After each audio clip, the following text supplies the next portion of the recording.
Nature determined a certain compulsive, instinctive ways of functioning. Once you become human, these lines have been removed. You can act consciously. That means what you call as human potential is not of any kind of measurable limit.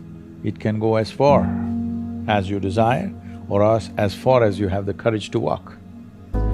So when we say human potential, unleashing human potential, it is not about reaching the peak, it is a trajectory.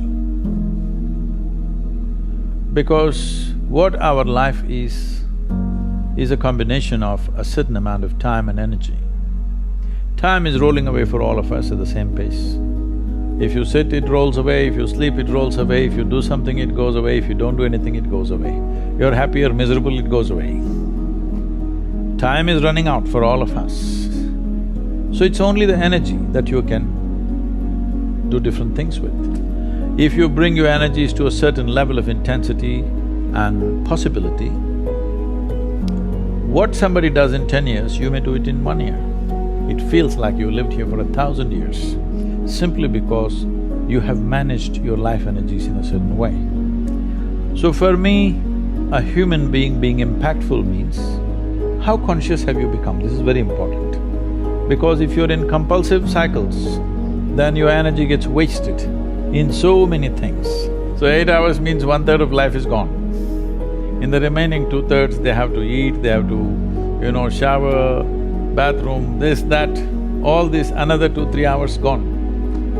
So literally 50% of life is gone, daily basis, just for basic maintenance of this life. 50% of the time is gone in maintenance. Remaining 50%, what they have, if you look at every single move that they may make with their body, their thought process, their emotions, you will see a whole lot of it is happening in compulsive cycles. Or in other words, if you are little sensitive to life, you will realize you are the biggest issue in your life. So this is one thing that I'm trying to do with people, that you are never the issue in your life. I'm not the issue. My thought, my emotion, my body is never the issue. My thought, my emotion, my energy and my body are my instruments of function. They are not impediments in my life. But I would say for 90% of the human beings, their own body, then the compulsions of the body, the compulsions of their thought, the compulsions of their emotions are ruling them most of the time. So when you yourself are a problem, well, you're on self-help. Why are we compulsive? What is it that's compulsive about us? Compulsion means we are going to the same place again and again. That means we're going in circles. The nature of physical existence in the universe is such, whether you take an atom, an individual atom, or the cosmic space, everything that's physical is always in cyclical movement. So, entire physical nature is born out of cyclical movement. That means compulsiveness. So, do not misunderstand compulsiveness as something bad, it's the basis of your existence. It is a good platform. But you're supposed to stand on the platform and act. Right now you have become the platform, whether your body and mind works against you or works for you. This is a big difference. So there is enough evidence to show only when you're in pleasant levels of experience, this happens best. So obviously, joy is first, then growth. If you're joyful constantly and you have no fear of suffering because you understand all human experience comes from within you, and so you have managed to create the kind of experience that you want, now growth is possible unbridled.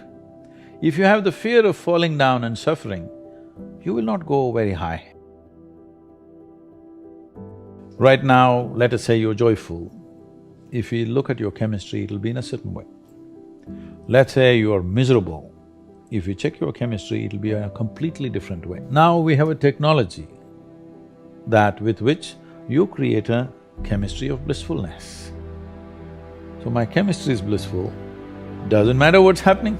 Privileges of the nature of your experience must be in your hand. But suffering is something that you do in your mind. So pain that happens in your body, you take it in your mind and multiply it 1,000 times or 1,000,000 times and suffer it 1,000,000 times over. Right now, most human beings are like this. What happened 10 years ago, they can still suffer. What may happen day after tomorrow, they already suffer. They are not suffering life, they think they're suffering life. They are not suffering life.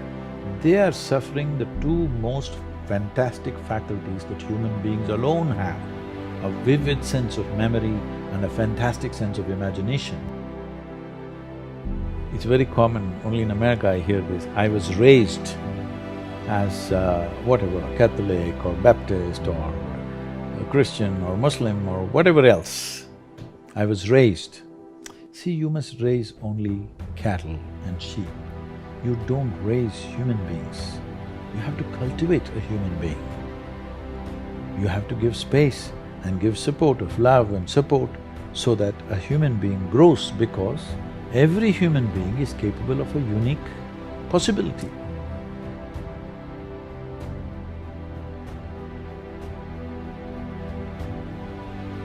If inspiration is what you need, encouragement was what you need, I'm willing to talk. But talks will not bring solutions. They will bring some clarity. Solution will come only when you take a proper inward step. That's what inner engineering process is. We are doing everything possible to deliver it in as simple and as practical measures as it can be done. Content of our life will not change our life. It is the context of our life which changes our life. Because your content you have changed and you see, people are not happy. If your context shifts from your psychological and physiological process to the life process that you are, everything has changed. Because we must understand this. As we sit here, this is my body, that's your body, this is my mind, that's your mind. But there's no such thing as this is my life and that's your life. This is a living cosmos. Everybody is free to capture as much as they want. If you capture substantial amount of life, your very presence will become a significant life. Otherwise, you will become a mediocre life. This is the important thing. It's not the knowledge you gather in your head, it's not the muscle that you gather in your body, it's the life. How much of a life are you? This will make you significant in your very presence. A huge oak tree standing outside, it is not trying to create any impact, it is just impactful. If you go under its shade, you'll feel it, otherwise also it's impactful. Most people notice it only when it's gone. Fundamentally, if people understand that the source of human experience is within you, joy or misery, agony or ecstasy, pleasure or pain, everything comes from within. If I understand the source of my joy and misery are within me, then you know what's the obvious choice? Joy. It's the obvious choice, isn't it? So this one fundamental thing has to get across to all the human beings on this planet. Your experience is entirely determined by you. Karma means action. That means when we say your life is your karma, we are saying your life is entirely your making, 100%. What happens in the world, there are many, many forces involved. What happens within me, it's 100% me. 100%, isn't it? If you don't take charge of this, then you're an accidental life. When you're an accidental life, anxiety is very natural. So this is why consciousness means this, that you have taken charge of the instruments of life, which on most fundamental level is our physiological and psychological space. You've taken charge of this. Now your health, your happiness, your joy, your ecstasy, your misery, everything is in your hands. You exercise them as you want. Do you want to live in a beautiful world means what? Beautiful does not mean just a beautiful view of the ocean or something else. Beautiful means human life here is pleasant within every human being. The question is not about what I wear, what I drive, where I live, but how I am within myself. See, what we can do in the world is a question of times. in which time of history we exist, accordingly we do things. If we were here 100 years ago, we wouldn't be recording all this stuff, all right? We would be doing something different. But human experience is constant. Whichever generation you are, you can either be blissed out or misery. Always, forever. It has been so and it will be so. A child is not a legacy, it's a life. And it's an individual life. It has to be what it has to be. To cultivate a child so that they know that the intrinsic intelligence and being human is more important than being influenced by this or that, it doesn't matter what it is. See, people have divided the universe. This is important, this is not important. This person is important for me, this person is not important for me. This is important for me, that's not important for me. You divided the universe. You will never know anything this way. Indiscriminate focus, indiscriminate attention. It doesn't matter who I speak to, who I am with, I'm the same way. Indiscriminate. Only when your attention and involvement is indiscriminate does the universe open up to you. You won't believe it, in this entire universe, most people like only 3 or 4 things. When you're so constipated in your head that you like only 3 or 4 people or 3 or 4 things in your life, how do you want to open up to the existence? Because life is happening because of its openness.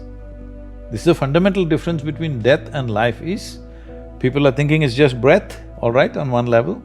That is also openness. Whether you allow this to happen or you don't allow it to happen, whether you did it consciously or unconsciously, but it's happening, isn't it? Openness is on every subatomic particle, is in communication with everything. That's why this is going on. Breath is happening, so much is happening in connection with everything. It is only in openness you're alive. As you close doors, you're dying in installments. Dying in installments is torture. See, life is fantastic if you're alive and fully alive.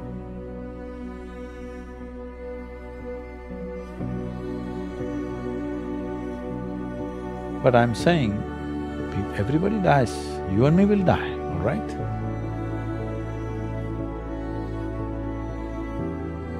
If you're dead, the game is over.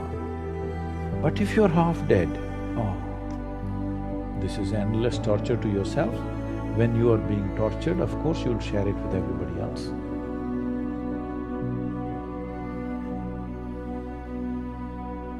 When you understand life as a race, if you're in a race, what's the objective? You must reach the finish line quick, isn't it? Yes. What is the finish line of your life? Death. There you have it. This may not be a conscious process, but life within you is understanding it like that. When you… see, you must understand this, whether you are conscious of it or not, any human being. Right now, if you make yourself miserable, you must understand you are sending a message to every cell in the body that I don't want to live.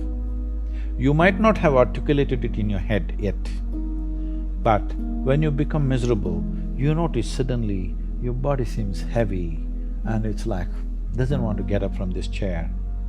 Have you seen this? Yes. When you're happy, you're willing to bounce at everything and do everything, bend backwards if necessary. Why this is happening is the message has gone to every cell in the body, this guy wants to die. They're all thinking, okay, what can we do to help him? But by then, of course, you'll recover. So you want to die, you want to live, you want to die, you want to live. The body is getting confused because you must understand this is a very intelligent body. It's taking instructions from you. Every cell in the body has an enormous sense of memory and intelligence. If you keep sending wrong messages, if they act, you're dead. Because you're sending contradictory messages, you're not dead, you're half dead. You can give it any number of exotic names. Essentially, you have turned your intelligence against yourself. This is supposed to work for you, but now you turn it against yourself, it's working against you.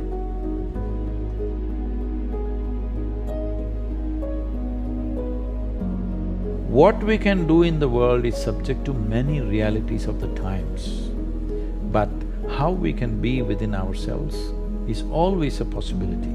So what is always a possibility must be manifested. Whether you will run faster than Mr. Bolt or not, whether you will climb Mount Everest or not, this is not the point. Those things are subject to individual tastes and individual likes and dislikes. But will your experience of life on this planet be pleasant or not? At least this one thing we must determine, that every human being's experience of life on this planet is pleasant. That much we must do and it's doable.